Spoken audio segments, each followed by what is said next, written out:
Next editorial discuss कर लेते हैं, परफेक्ट 100। तो अभी जो सीबीएसई का रिज़ल्ट आया है जिसमें बच्चों ने 100% स्कोर किया है, तो ये काफ़ी ज़्यादा सराहनीय है, मतलब उनकी पर्सनल एकम्प्लिशमेंट है ये। तो no doubt that should be celebrated, especially since several of them have, है ना। तो उन्होंने काफ़ी ज़्यादा डिफ़िकल्ट जो ऑड्स सिचुएशन थी उनको भी ओवरकम किया, उनके ऐसे मार्क्स आए। लेकिन this also spare a thought for those who have not got such high marks, जिनके नहीं आए मार्क्स। तो मतलब ये जो स्कोरिंग बहुत अच्छा कर रहे हैं बच्चे, तो ये बोर्ड एग्ज़ाम में मतलब ये भी बताता है कि वहाँ पे लर्निंग बहुत अच्छे से हो रही है बच्चों की, है ना। तो ऐसा तो नहीं है कि अगर आपने स्कोर अच्छा कर लिया तो आप अच्छा सीख भी रहे हो, तो इतना ज़रूरी नहीं है। तो यही चीज़ यहाँ पे बोला गया है कि एक तो ये क्या करता है, बच्चों में एनेक्सिटी को बढ़ावा देता है कि मतलब किसी के इतने परसेंट आए तो उनको एक अच्छे इंस्टीट्यूट में एडमिशन मिल जाएगा। क्योंकि होता भी ऐसे है, अगर आपके मार्क्स परसेंटेज सही नहीं आए 95 से 95%, अगर कहीं कहीं, क्योंकि कट ऑफ जो है अच्छे कॉलेज में ना इतनी मांगी जाती है, अगर आपको मैथ्स लेना है ऑनर्स या फिर कुछ और कॉमर्स वगैरह लेना है, तो अच्छी आपकी परसेंटेज भी होनी चाहिए, नहीं तो आप एक्सक्लूड हो जाओगे लिस्ट में। तो यही चीज़ बोली गई है कि टेरिबली जो रॉन्ग है हमारे इंडिया के एजुकेशनल सिस्टम में, वो यही है कि क्या है, 95% जो परसेंट जिसके मार्क्स होते हैं जिस बच्चे के, उसको इजीली किसी एडमिशन मिल जाता है इंस्टीट्यूशन में। And while the one who secure 94.5% left in the lurch, ठीक है, 94.5% जिस बच्चे के, तो इतना कम सा मार्जिन होता है जिससे वो पीछे रह जाता है। और यहाँ पे मैंने मतलब खुद से भी देखा है, जो मेरी एक फ्रेंड थी तो उसको मैथ्स ऑनर्स लेनी थी, उसके काफ़ी अच्छी परसेंट थी कि उसको मिल जाता, लेकिन कट ऑफ क्लियर नहीं हो पाई। बाकी के जो दूसरे थे जिनकी मतलब उसकी 80% थी, and some people were having 70, जो ओबीसी, वहाँ मतलब वहाँ पे रिजर्वेशन का काफ़ी था, SC ST वाले। लेकिन होता ये भी है कि इतने वेरिएशन से भी आप एक्सक्लूड हो जाते हो मेरिट लिस्ट से, ठीक है। तो ये कट ऑफ क्लियर करनी ज़रूरी हो जाती है, तो नहीं तो आपका पूरा जो करियर है, आपने मैथ्स सोची थी लेकिन आप कॉमर्स लेके बैठ गए, है ना, तो ये चीज़ हो जाती है। And the problems graver given the good institution of higher learning are so few in the country, क्योंकि बहुत ही कम कॉलेज ऐसे हैं कि जहाँ पे मतलब हायर एजुकेशन के लिए जो अच्छे हैं कॉलेज, तो यहाँ बहुत ज़्यादा एनेक्सिटी ये क्रिएट करते हैं चिल्ड्रंस के बीच में। तो यही चीज़ बोला गया है कि जो ये मार्जिन है 2008 से लगातार बढ़ता जा रहा है, ठीक है। 500 स्टूडेंट्स के 2008 में 95% मार्क्स आए थे एंड क्लास 12th एग्जामिनेशन, और 10 साल में नंबर इंक्रीज़ हो रहा है, 15,000 अभी हो गए हैं, ठीक है। और but all this does not necessarily signify an improvement in the learning environment. तो लर्निंग इम्प्रूवमेंट को, तो इन्वायरमेंट को तो बताता ही नहीं है। And there are enough studies to show that evaluation criteria of the board examination do not encourage student to go beyond a rudimentary understanding. तो यही चीज़ है कि इस सिस्टम को मतलब रीएवल्यूएट करने की ज़रूरत है। अब जैसे मतलब सीबीएसई ने सिलेबस हटा दिया है ना, सिलेबस को कम कर रहे हैं वो, ताकि जो बच्चों का जो बर्डन है वो क्या हो जाए, कम हो जाए, सिलेबस का बर्डन उन पर ज़्यादा ना रहे। तो उन्होंने जो बेसिक टॉपिक है जिससे मतलब फाउंडेशन स्ट्रॉन्ग होती है बच्चों की, तो वो भी एक्सक्लूड कर दिया सिलेबस से। तो अब या तो ये बोल रहे हैं कि जो आगे आने वाले कॉम्पिटिटिव एग्ज़ाम होंगे उसमें आप वो टॉपिक नहीं रखोगे, है ना, तो तब तो मतलब सही भी है। लेकिन अभी ये टॉपिक आप बच्चों के सिलेबस से हटा रहे हो, उनके बर्डन कम हो इस वजह से, कोर्स प्रेशर ना रहे, लेकिन बाद में दे दोगे तो अभी से तो बच्चा डम बन जाएगा ना, तो ये चीज़ नहीं होनी चाहिए। नेक्स्ट जो आर्टिकल है, skill India for Atmanirbhar Bharat. To remain globally competitive in a post COVID world we need to focus on skill and speed. तो ये M वेंकैया नायडू जी ने ये आर्टिकल लिखा है, बहुत अच्छा आर्टिकल ये लिखा है। एंड मतलब सारी जो स्टेटमेंट इनकी जो होती हैं, ऑलमोस्ट मैक्सिमम स्टेटमेंट्स वो पढ़ने लायक होती हैं, है ना। तो देख लेते हैं क्या लिखा है। तो यहाँ पे यही चीज़ बोला है कि आत्मनिर्भर भारत की बात की गई थी प्राइम मिनिस्टर द्वारा, सेल्फ सस्टेनेंस के लिए जो पाथ था उसको बताया था। तो हमारे आत्मनिर्भर भारत की एक डेफिनेशन यही नहीं है कि हम मतलब क्या कर रहे हैं, प्रोटेक्शनिज्म और आइसोलेशनिज्म को अपना रहे हैं, ठीक है, आत्मनिर्भर बोल के अपने जो ट्रेड बैरियर्स हैं उनको रेक्ट करके। तो rather it seeks to make the Indian economy robust, हम इंडियन इकोनॉमी को रोबस्ट करने के लिए हम क्या कर रहे हैं, जो अपनी मैन्युफैक्चरिंग है उसको स्केल अप कर रहे हैं, जो इंफ्रास्ट्रक्चर डेवलपमेंट है उसको एक्सलरेट कर रहे हैं, इन्वेस्टमेंट को बढ़ावा दे रहे हैं, निवेश को। इसके अलावा जो कंजम्पशन लेड ग्रोथ है उसको हम प्रमोट कर रहे हैं। तो आत्मनिर्भर भारत की डेफिनेशन काफ़ी बड़ी है, और ये चीज़ बोली गई है कि जो यूथ है इंडिया के, मतलब youth are the future of any country. और इंडिया का तो क्या करते हैं, डेमोग्राफिक जो पोटेंशियल है वो बहुत ज़्यादा है, हमको रियलाइज़ भी करना चाहिए। क्यों? क्योंकि हमारी कंट्री में जो 65% पॉपुलेशन है वो कितना है 35 साल से नीचे की है, ठीक है। और 50% जो पॉपुलेशन है वो 25 साल से कम की है। तो ये हमारे पास काफ़ी ज़्यादा जो यंग पॉपुलेशन है, यंग भी मतलब कैसी एजुकेटेड पॉपुलेशन, लेकिन अभी नीड ऑफ द आवर क्या है, उनकी स्किल्स को क्या करना है, अपग्रेड करना है, ताकि जो भी 21st सेंचुरी की जो टेक्नोलॉजी ड्रिवन जो एम्प्लॉयमेंट नीड्स हैं वो पूरी हो सके, to accelerate the pace of self reliance. तो ये चीज़ बोली गई है। And UN has quite appropriately chosen the theme skills for resilient youth, जो वर्ल्ड यूथ स्किल्स डे है आज का, observe by holding virtual events ये होंगे अभी। और TVET की यहाँ पे बात की गई है। TVET क्या है, technical vocational education and training, ठीक है। Technical vocational education and training institutes हैं, ये इनको भी मतलब इन पर भी थ्रेट आ गया है, क्योंकि जो कंटिन्यूटी थी स्किल डेवलपमेंट में वो अभी कोविड-19 की वजह से, क्योंकि काफ़ी सारे स्कूल्स जो हैं वो क्लोज़ हो गए थे, एजुकेशन लेवल पे सारे जो बंद कर दिया गया था, लॉकडाउन हो गया था, तो इस वजह से ये चीज़ बोला गया है कि TVT इंस्टीट्यूट्स ये बहुत ज़्यादा ही इंपॉर्टेंट रोल प्ले करते हैं यूथ की स्किल्स में, एम्प्लॉयमेंट के लिए और उनके सेल्फ एम्प्लॉयमेंट के लिए भी। और बाकी जो फोर्थ इंडस्ट्रियल रिवोल्यूशन हुआ था तो उसमें क्या था, वहाँ पे एक शिफ्ट आया था, paradigm change with digital technology driving the job market, ठीक है। तो डिजिटल टेक्नोलॉजी की बात हो गई थी।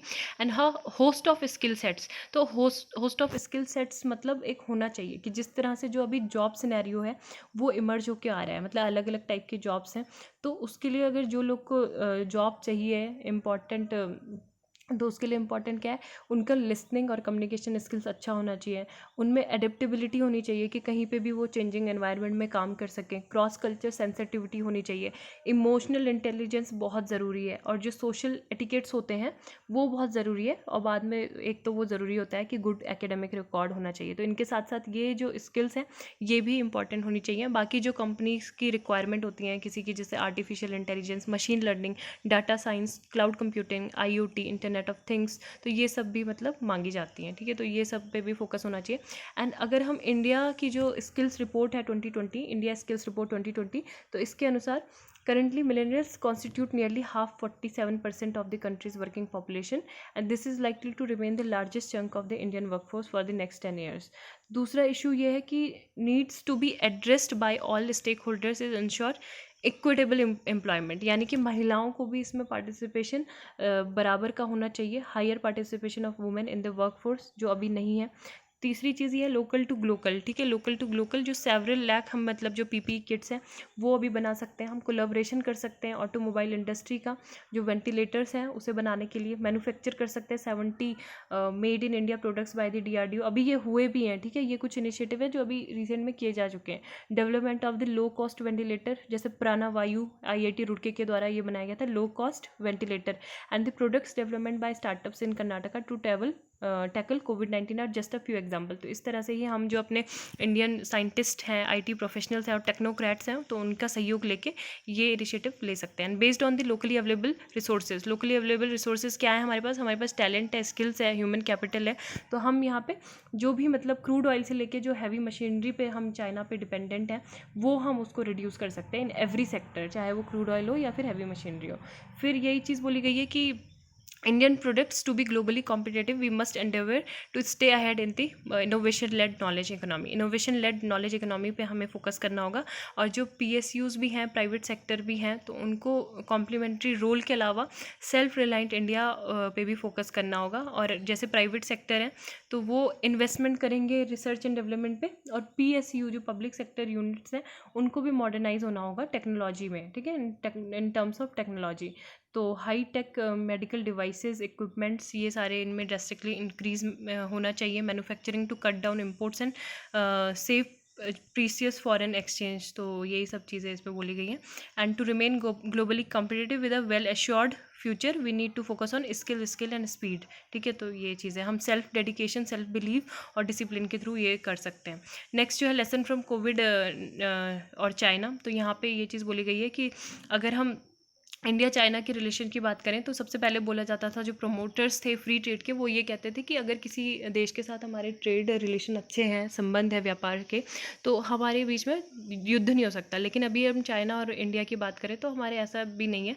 10 साल पहले जो इंडिया के एम्बेसडर थे टू चाइना, उन्होंने बोला था कि जो वॉल्यूम है ट्रेड का वो बहुत तेज़ी से बढ़ रहा है इंडिया चाइना के बीच में, लेकिन जो ट्रेड का जो पैटर्न है वो चिंताजनक है। अब पैटर्न क्या है कि India was exporting more raw materials, है ना। चाइना का जो एक्सपोर्ट्स था इंडिया से were many time India's exports, तो बहुत ज़्यादा ही वो एक्सपोर्ट करते थे हमको।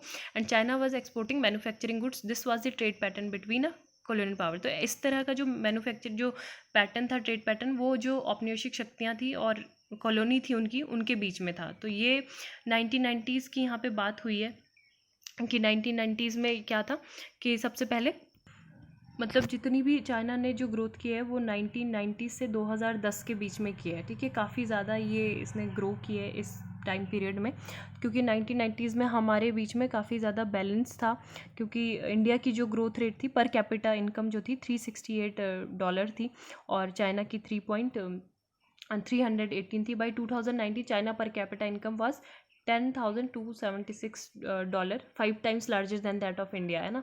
तो यही चीज़ बोला। अब इंडिया की जो इंडस्ट्रियल कैपेसिटी थी वो भी चाइना के ही सेम थी इन सम सेक्टर, बाकी बल्कि कुछ सेक्टर्स में हम उनसे आगे थे, जैसे पावर इक्विपमेंट में, और बाकी के जो मशीन टूल्स थे, है ना, इसमें हम चाइना से आगे थे। लेकिन 2010 में हमने जो सोफिस्टिकेटेड जो पावर इक्विपमेंट थे वो चाइना से ख़रीदना इंपोर्ट करना शुरू कर दिया था, मशीन टूल्स, इलेक्ट्रॉनिक्स आइटम्स, और साथ में हमने टॉयज़ को भी नहीं छोड़ा, फुटवेयर और सिंपल प्रोडक्ट्स जो थे वो सारे हम चाइना से ही खरीदने लगे, है ना। तो इस तरह से चाइना हमसे आगे भी बढ़ गया। और जो फ्री ट्रेड थ्योरी है उसके अनुसार assemblers of products would also benefit and their customer too if they could buy their inputs from the cheapest sources. तो ये बोला गया था। And China did not fall in line with the rules of trade and that WTO के मतलब जो भी rules थे उनको कभी भी नहीं माना, बल्कि वो टेक्नोलॉजी क्या करता था, छीनता था, मतलब लोगों से चोरी कर लेता था, stealing and protecting it's domestic industry. तो उन्होंने अपने पे ज़्यादा फोकस किया। और यहाँ पे ये बोला गया कि जो फॉरेन पॉलिसी है वो ट्रेड पॉलिसी से अलग नहीं होती है, ना ही होनी चाहिए। And trade policy must be linked with foreign policy and foreign policy must be linked with industrial policy. और सबसे मेन जो है इस सर्कल को पूरा करने के ट्रेड पॉलिसी को लिंक होना चाहिए इंडस्ट्रियल पॉलिसी से, ठीक है। तो ये सजेस्ट यहाँ पे किया गया। They must focus on the bottom line all citizen. तो हमें यहाँ पे मतलब जॉब क्रिएशन पे ज़्यादा ध्यान देना होगा। Trade and diplomatic policies is necessary to create million of decent jobs and with better wages, and more jobs must be created in India। और रूरल एरियाज़ में भी होनी चाहिए, सिटीज़ और पोर्ट्स में भी ये जॉब क्रिएट होनी चाहिए। और क्योंकि सबसे पहले न्यू स्किल्स सिखानी चाहिए। अब न्यू स्किल्स मतलब आदमी को सिखानी है, तो इसका मतलब ये थोड़ा ना कि वो पहले न्यू स्किल्स सीखता रहे तब तक वो बैठा रहे, है ना। तो they must learn as they earn. तो सीखने के साथ साथ कमाना भी है, एंड जैसे जैसे वो कमाए वैसे सीखे भी। To earn they must be engage in industry. अब जब करना होगा जॉब कौन देगा, इंडस्ट्री से ही जॉब मिलेगी। तो यही चीज़ बोला गया। And to learn at the same time they must stay on the job and they must be trained while they work. However, India's consumer and industry must be prepared to tighten their belts. तो जिस तरह से हमारे जो soldiers हैं border पे वो बहुत सख्ती से वहाँ पे हैं, तो इसी तरह हमारे इंडस्ट्रीज़ को भी टाइटन होना पड़ेगा। और आत्मनिर्भर Bharat is essential, otherwise interdependence will be a colonial like interdependence. तो यही सब सारी चीज़ें इसमें बोली गई है। नेक्स्ट जो न्यूज़ है, Maldives ex president Nasheed calls for closer ties with India. तो यहाँ पे closest and dearest of our neighbours, तो ये चीज़ मतलब जो वहाँ के प्रेसिडेंट है मोहम्मद नशीद, उन्होंने बोली है। और इंडिया भी यही चाहता था कि वहाँ पे मालदीव में कोई ऐसा पॉलिटिकल लीडर हो जो प्रो इंडिया स्टेटमेंट दे, ठीक है, बहुत ज़रूरी था। तो मोहम्मद नशीद ऐसे स्टेटमेंट दे रहे हैं। मालदीवियन डेमोक्रेटिक पार्टी के ये हैं, और प्रेसिडेंसी उन्होंने ये चीज़ बोला गया है कि we must be voice and join hands with India so that we may enjoy similar growth and development as India, as it is my opinion and my firm belief that we cannot grow and develop beyond what we are now if we abandon our close relationship with India, ठीक है। तो ये चीज़ बोला गया है, क्योंकि आपको पता है कि बीजिंग का काफ़ी ज़्यादा मतलब वहाँ पे हस्तक्षेप हो गया था हर चीज़ में। मालदीव और बीजिंग की रिलेशनशिप अच्छी थी, जबकि वो थी अब्दुल्ला यमीन की जो प्रेसिडेंसी थी, उन्होंने 2015 से लेके 2018 में वो मतलब इंडिया को निगलेक्ट करते रहे और चाइनीज़ साइड में ज़्यादा रहे, ठीक है।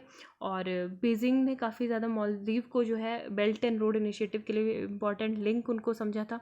इसके अलावा जो एक ये जो अटॉल नेशन है, ठीक है, उसके काफ़ी ज़्यादा वहाँ पे मैसिव चाइनीज इन्वेस्टमेंट भी हुआ है, इंफ्रास्ट्रक्चर प्रोजेक्ट्स और फ्री ट्रेड एग्रीमेंट भी वहाँ पे हुए हैं। तो अभी ये बहुत ज़्यादा ज़रूरी है कि मालदीव से हमारे रिलेशन अच्छे हों, क्योंकि धीरे धीरे चाइना को मतलब इन्होंने, जैसे हमारा काफ़ी ज़्यादा कॉन्ट्रैक्ट भी था वहाँ पे, तो इन्होंने वो कॉन्ट्रैक्ट किसको दे दिया, चाइनीज़ कंपनी को दे दिया है। और ये जो आइलैंड है यहाँ पे चाइना जो है एक पोर्ट भी बना रहा है, ठीक है। और ये है मालदीव की लोकेशन यहाँ पे, और ये है मॉले यहाँ की कैपिटल है, मतलब ये कुछ चीज़ें पता होनी चाहिए। और बाकी श्रीलंका और इंडिया से ये मिलता है, और 26 यहाँ पे ऐसे अटॉल्स हैं, ठीक है। अभी प्रेसिडेंट कौन है, सोली। तो ये चीज़ है। नेक्स्ट जो है न्यूज़ वो देख लेते हैं। एक बार यहाँ पे चाबार का भी इशू था, तो अभी मैप ओपन ही है तो वो भी देख लेते हैं।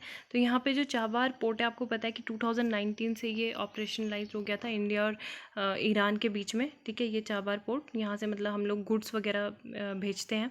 तो इसी के साथ साथ बहुत सारे अग्रीमेंट भी हुए थे ईरान और इंडिया के बीच में 2016 में, कि जो भी मतलब जैसे रेलवे लिंक जो प्रोजेक्ट होंगे, क्योंकि छाबार से और यहाँ पे जो अफ़गानिस्तान का जो प्रोविंस है वहाँ तक रेलवे को कनेक्ट करने की बात की गई थी, ठीक है। और ये यहाँ पे आपको दिख रहा होगा, छाबार से कुछ ही किलोमीटर दूर क्या है, ग्वादार, ठीक है। ये जो ग्वादार है, तो ये सीपेक के थ्रू चाइना इसको यहाँ पे पाकिस्तान में बना रहा है, ठीक है। ये भी एक पोर्ट है ग्वादर। तो यहाँ से ये यही चीज़ बोल रहा है कि ये हमारे लिए स्ट्रेटेजिकली इंपॉर्टेंट बहुत ज़्यादा था, क्योंकि इसके थ्रू हम डायरेक्ट कहाँ जा सकते थे, ये जो कंट्रीज़ हैं यहाँ पे अफ़गानिस्तान और जो सेंट्रल एशियन कंट्रीज़ हैं, ठीक है, तुर्कमेनिस्तान, अफ़गानिस्तान के अलावा तजाकिस्तान, उज़्बेकिस्तान। तो यहाँ के लिए हमारे लिए मतलब आसानी हो जाती, क्योंकि पाकिस्तान काफ़ी ज़्यादा यहाँ पे रोक टोक भी करता था हमारे यहाँ जाने पे। लेकिन अभी ये है कि जो दूसरा जो प्रोजेक्ट था, ठीक है, चाबार जो रेलवे प्रोजेक्ट था, तो इन्होंने रेल लिंक प्रोजेक्ट, तो इन्होंने इंडिया को क्या कहते हैं, इससे एक्सक्लूड कर दिया, ठीक है। अफ़गानिस्तान इसमें अभी भी बना हुआ है। और जो मतलब 2016 में ये हुआ था एग्रीमेंट कि चाबार को जो जैदान और ज़ेरान्स दिलाराम जो हाईवे है, तो अफ़गानिस्तान में वहाँ से कनेक्ट किया जाएगा।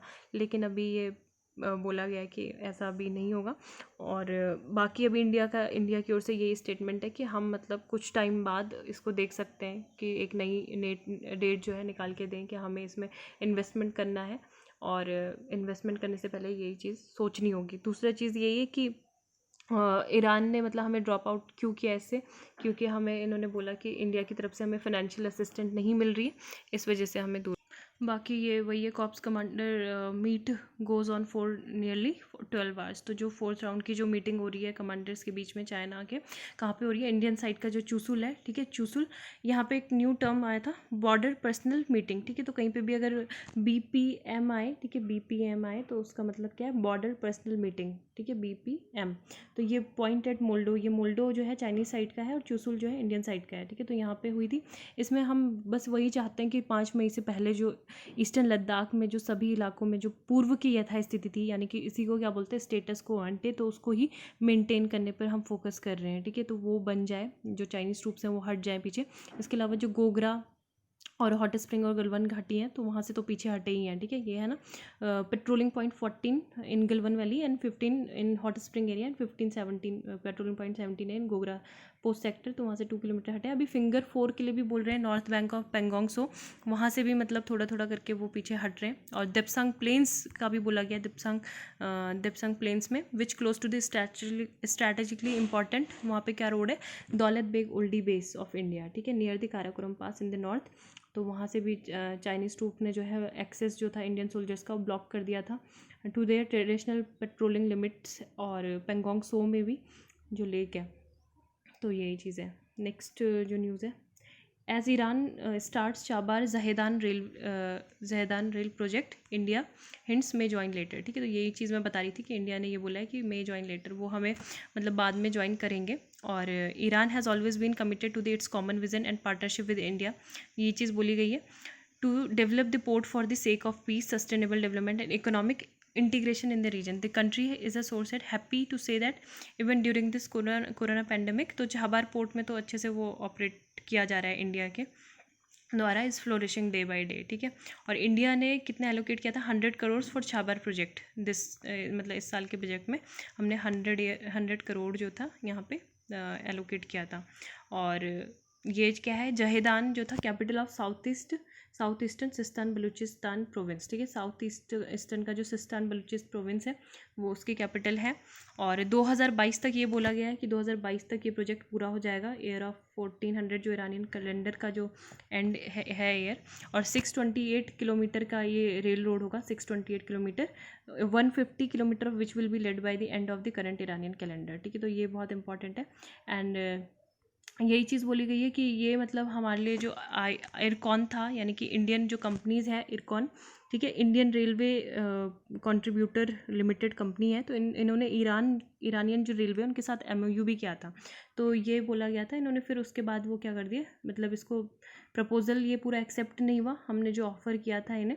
और international north south transit corridor which significantly cut short the traditional trade routes between India and the European and CIS countries. तो ये चीज़ है, उसके लिए हमारे लिए बहुत ज़्यादा इंपॉर्टेंट था। और नेक्स्ट न्यूज़ देख लेते हैं। India EU summit today likely to see political talks on trade investment. तो जो लॉन्ग पेंडिंग जो bilateral trade and investment agreement है, तो उस चीज़ पे बातचीत होगी, ठीक है। तो बिटिया ये याद रखना है, जो इंडिया और यूरोपियन यूनियन के साथ जो हमारे ट्रेड होता है तो उसको क्या बोलते हैं, BTIA, यानी कि बायलैटरल ट्रेड इन्वेस्टमेंट एग्रीमेंट, ठीक है, BTIA। एंड तो मैरीटाइम सिक्योरिटी को लेके बातचीत होगी, स्ट्रॉन्ग डिफेंस और सिक्योरिटी कॉपरेशन को लेके बातचीत होगी। CBI और यूरोपुल के बाद बीच में भी मतलब जो पैक्ट होगा, निगोसिएशन पैक्ट, वो सारी चीज़ें भी डिस्कस की जाएंगी। नेक्स्ट जो न्यूज़ है, the language of railway station sign board.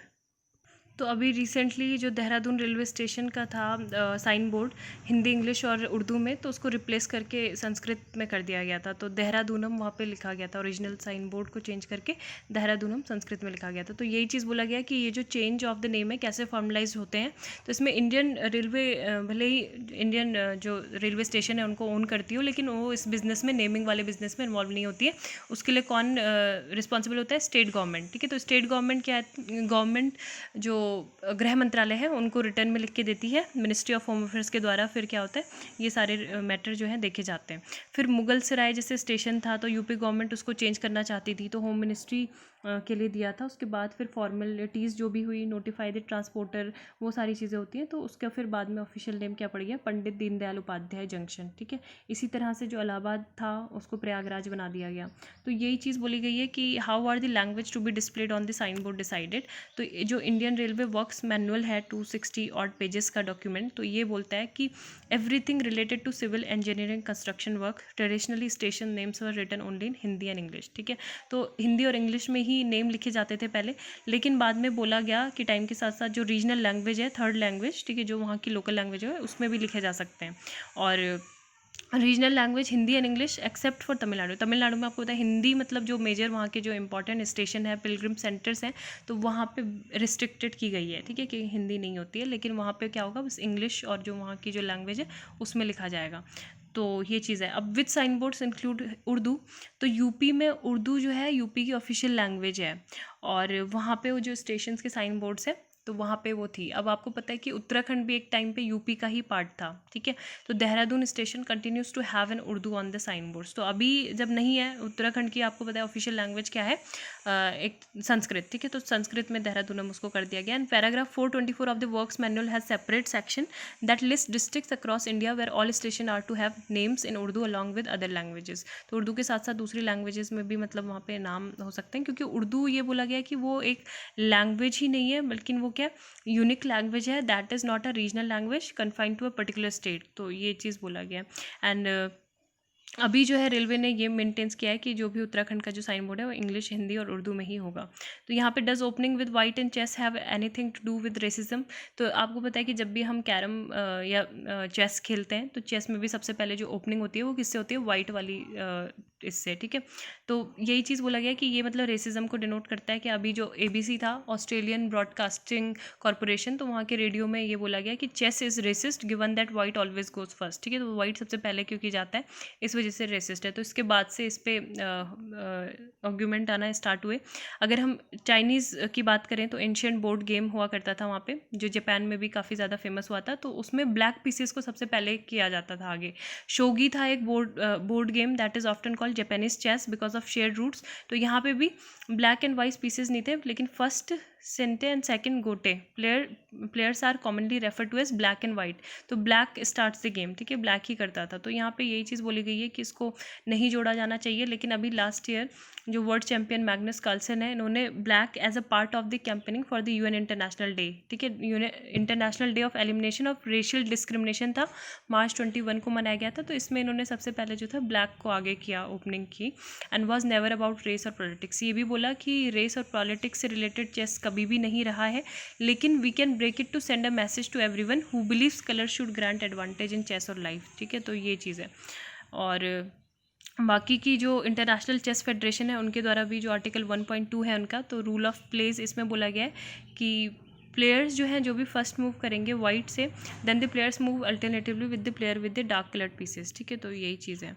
और जो सत्यजीत रे की जो फिल्म थी शतरंज के खिलाड़ी, उसमें भी जो 2 चेस एडिक्ट्स थे, मिर्जा साजिद अली और मीर रोशन अली, और तो इसमें क्या था कि ये वाइट और रेड से मतलब ये खेल रहे थे।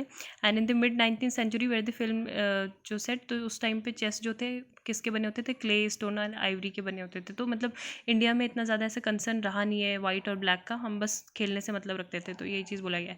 यूएस ने रिजेक्ट किया है Chinese claims in South China Sea, draws up sharp rebuke from Beijing, ठीक है। तो हमने मतलब यूएस ने क्या बोला है, साउथ चाइना सी पे मतलब उनका अकेले का क्लेम नहीं है, और बाकी के वहाँ पे वो डिमॉन्स्ट्रेशन मतलब फ्रीडम को डिमॉन्स्ट्रेट करने के लिए वहाँ पे नेविगेशन भी टाइमली करते रहते हैं। और the world will not allow Beijing to treat the South China Sea as its maritime empire, ठीक है। तो ये साफ साफ माइक पोम्पियो की स्टेटमेंट है। और US statement supports ruling 4 years ago under the UN convention of the law of the sea, ठीक है। इसने इनवैलिडेट कर दिया था most of Chinese claims for maritime rights in South China Sea. ये अनक्लॉज क्या है, अनक्लॉज जो बहुत ही इंपॉर्टेंट है, 10 December 1982 को ये था, इफेक्टिव हुआ 16 नवंबर 1994 से ये इफेक्टिव ये हुआ था। 157 सिग्नेटरीज के हैं, और ये इसको लॉ ऑफ द सी भी बोलते हैं। ये जो मैरीन एरिया है उसको 5 जोन में डिवाइड करता है, ठीक है। 5 जोन आपको पता होने चाहिए कौन कौन से हैं, जैसे इंटरनल वाटर है, टेरिटोरियल सी है जो 12 नॉटिकल माइल्स तक होता है बेस लाइन से, ठीक है। बेस लाइन क्या है आप कमेंट सेक्शन में लिख सकते हैं। कॉन्टिजियस जो जोन होता है, ठीक है। फिर एक्सक्लूसिव इकोनॉमिक जोन होते हैं जो बेस लाइन से मतलब 200 नॉटिकल माइल होते हैं अबव जो सी वॉर्ड्स होता है ना। फिर जो 5वां जोन है वो हाई सीज होते हैं। तो इस तरह से ये डिवाइड इन्होंने किया हुआ है। और जो साउथ चाइना सी है वो 90% जो है चाइना क्लेम करता है उसको, ठीक है, क्योंकि वो एनर्जी रिच साउथ चाइना सी है। लेकिन Brunei, Malaysia, Philippines, Taiwan, Vietnam है, ये सारे भी क्लेम करते हैं अपना अपना, ठीक है। बाकी के जो आइलैंड है वो आइलैंड भी वो बना रहे हैं, ठीक है, आर्टिफिशियल आइलैंड। यूनाइटेड अमीरात सेट्स साइट्स ऑन मार्स। तो यहाँ पे सबसे पहला जो इनका जो एयरक्राफ्ट स्पेस क्राफ्ट होगा उसका नेम क्या है, होप, ठीक है। तो होप जो है वो जाएगा, इस बिगेन इट्स जर्नी मार्स सून, तो मार्स पे ये जाएगा। तो ये होप का नाम याद रखना है। और इसमें क्या है, $200 million का ये है project, and will carry 3 instruments, ठीक है, in infrared spectrometer and ultra violet spectrometer and a camera. तो ये चीज़ होगा। और यूएई के पास आपको पता है कि उनकी कोई भी रॉकेट इंडस्ट्री नहीं है, तो उन्होंने ये ख़रीदा है, होप अब्रॉड H11A और second A rocket from Mitsubishi heavy industry, ठीक है, जापान की जो मशीनरी मेकर है कंपनी, उनसे ये ख़रीदा है। नेक्स्ट यहाँ पे Messi used HGH as a medication when he was teenager, ठीक है। तो ये ह्यूमन ग्रोथ हार्मोन होता है, ह्यूमन ग्रोथ हार्मोन HGH। तो ये क्या करता है, बॉडी में secreted by the pituitary gland near the base of the brain, ठीक है। तो ये बोन्स, ऑर्गन्स और जो कार्टिलेज ग्रोथ होती है उसको हेल्प करता है, और जो डैमेज मसल्स हो जाती है उसको भी हेल्प करता है, जो मसल मास है उसको भी स्ट्रेंथन करता है। तो ये काफ़ी ज़्यादा इंपॉर्टेंट होता है। तो मेसी ने इसको यूज़ किया था क्योंकि डिफिशियंसी थी, ग्रोथ डिफिशियंसी थी मेसी में, तो उसके बाद ये यूज़ किया था। तो ये चीज़ बोला गया कि ये भी बैंड है वाडा के द्वारा भी, मतलब कंपटीशन में भी और आउट ऑफ कंपटीशन में भी, ठीक है। तो ये चीज़ है। और how is detected if an athlete has HGH। तो one of the ways to check जो ब्लड प्लाज्मा है उसका लेवल इसमें चेक किया जाता है, क्योंकि इसमें जो साइड इफ़ेक्ट्स हैं वो भी बहुत ज़्यादा होते हैं। डायबिटीज़ हो सकते हैं, कार्डियोवास्कुलर डिजीज़ हो सकते हैं, जॉइंट एंड बोन पेन हो सकता है, हाइपरटेंशन। तो इस वजह से इसको क्या किया गया है, रिफ्रेन किया जा सकता है, मतलब लेने से इसको नहीं अलाउड है। और इसमें जो IGF प्रोटीन है, ठीक है, IGF-1 प्रोटीन जो लीवर से मतलब मिलता है, what what ultimately stimulates the growth of bones, muscles and other tissues. तो ये है। तो thank you, have a nice day.